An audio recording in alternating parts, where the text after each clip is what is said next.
Melbourne needs. It's Monday. We have a big debate about what does this city need. The idea is to have a real discussion about the things you think Melbourne needs. We want to hear your ideas. If you have an idea of something we should be talking about, please send an email to melbournedrive@abc.net.au. Maybe you've got an idea for next week when Ali is back in the chair. Today on Melbourne Needs, we have a lovely old city with Victorian architecture and more modern styles. But is heritage standing in the way of more homes and projects?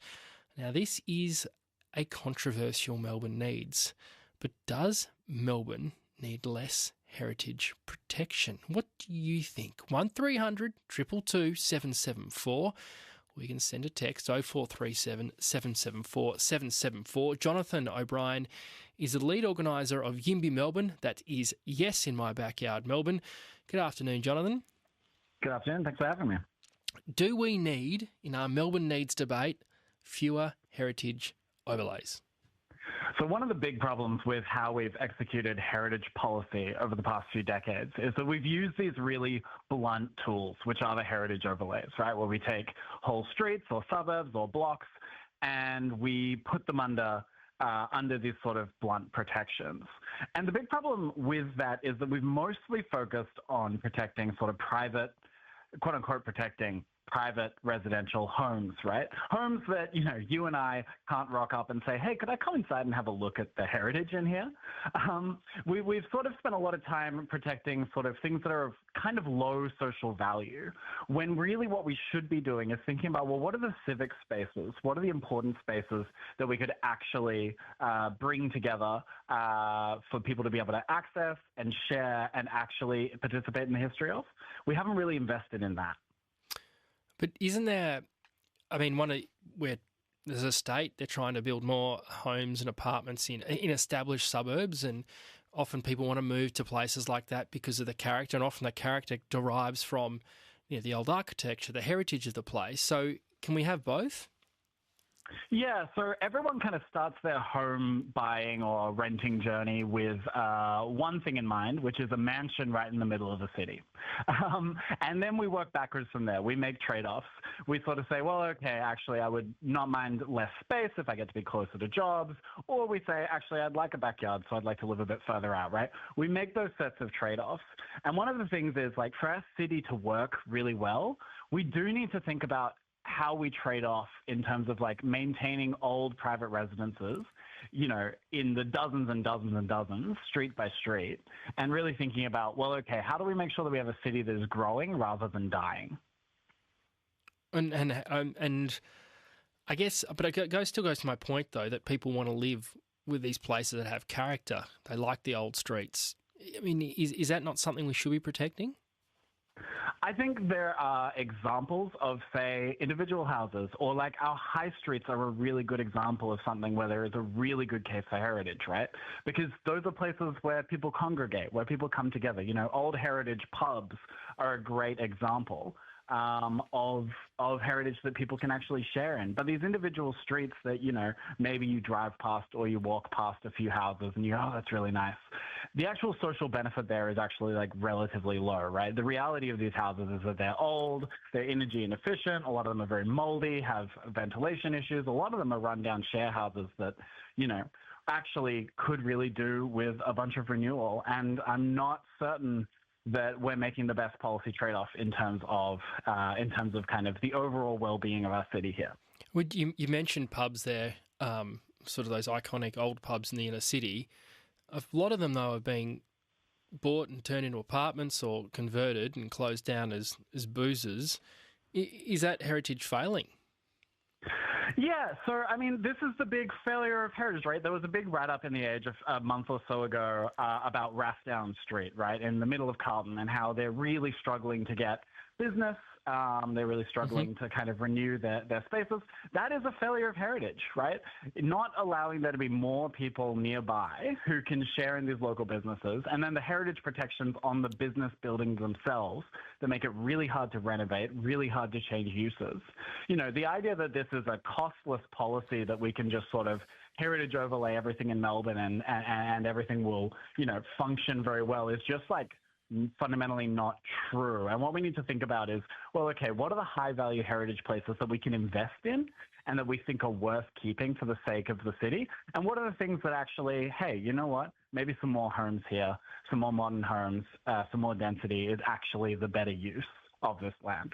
I'm talking with Jonathan O'Brien, lead organiser of YIMBY Melbourne, because it's Monday, it's Melbourne Needs. The question we're posing today, fewer heritage overlays. Jonathan is making the case for that view. Give me a call. What do you think? 1300 222 774. Jonathan, I'm going to put it to you. You've got the era right now that imagine the planning minister and the premier are sitting with you, and you can have whatever you want. What do you put to them to fix the heritage issue? Yeah, so there's a few things you want to do, right? So when you have heritage places that are particularly disused, right? And there might be someone who wants to use something like pubs, for instance, that have closed down, right? You can use functions like community right to buy, right? Where maybe the council or some amount of kind of the sort of local neighbours have the right to buy that place and convert it into, a place that is really useful for the community, right? That's a really good way to sort of enable renewal. I think in terms of kind of where the overlays are kind of impacting people, I think you probably want to allow homeowners to potentially opt out. We hear from homeowners who aren't able to get double glazing on their windows because that would violate the heritage overlay, right? So people are kind of being stopped from turning their homes into sort of more energy efficient, more livable places by heritage policy. And I think we probably need to have a hierarchy of needs where actually you supersede heritage with needs for things that would make your house a better place to live in. So a hierarchy of needs. Do we need to get rid of the, blanket heritage overlays, across a whole suburb, for example? That's what you're looking at. Yeah, you kind of want to be able to sort of justify and really lay out what the actual costs are. So the Queensland Productivity Commission is doing this work at the moment on heritage in Queensland. It comes down to something like heritage's cost in Queensland is somewhere in the realm of $30,000 to $35,000 each. And that's due to sort of the restrictions on the counterfactual, but also the cost of maintaining, right? A good example is Melbourne Exhibition Building needs $50 million worth of works. Where are we going to pay from that from? I think the exhibition building is incredible, but where are we going to raise those funds? And if we keep listing more and more things, that's more and more money. We have to, at a certain point, make trade-offs and decide, okay, these are the things that are really valuable to us. And the exhibition building is probably one of those. Jonathan, thank you so much for your perspective. But let's get back to your calls on Melbourne Needs. Sasha is in Footscray. Good afternoon, Sasha. Hi, how are you? Not bad. What's your view? I just recently have been looking for a house with my partner, and after a whole year of searching, we found somewhere. But a lot of the houses that we visited, especially in the outer suburbs of Melbourne in the west, we would get so close to putting in an offer to realise they had a heritage overlay. They weren't particularly amazing houses. We would be renovating them, and it was just a bit odd that they had a heritage overlay. Thanks for sharing that, Sasha. Michael is in Oakley. Good afternoon, Michael. What's your view on Melbourne Needs? I think that it should be reasonable and rational. So I think that,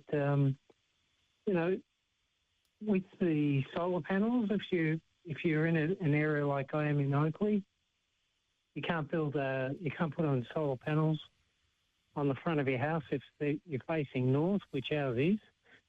And it's just ridiculous. I mean, we're in a climate emergency, and that's one of the things I find really offensive, not being able to do it.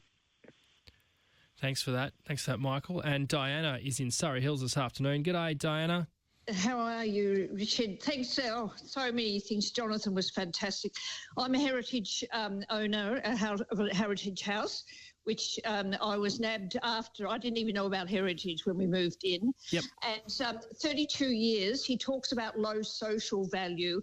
No one in 32 years has ever knocked on my Victorian lacework pretty homestead and asked, what is the history of this house?